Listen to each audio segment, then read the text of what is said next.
নবদুর্গা বলতে আবিধানিকভাবে দেবী পার্বতীর দুর্গা রূপের ৯টি রূপকে বোঝানো হয়ে থাকে। হিন্দু পুরাণ অনুসারে এগুলো দেবী পার্বতীর ৯টি আলাদা রূপ। এই ৯টি রূপ হল যথাক্রমে শৈলপুত্রী, ব্রহ্মচারিণী, দেবী চন্দ্রঘণ্টা, দেবী কুষ্মাণ্ডা, দেবী স্কন্দমাতা,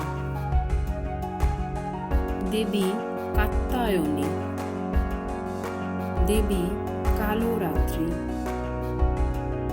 দেবী মহাগৌরী এবং দেবী সিদ্ধিদাত্রী।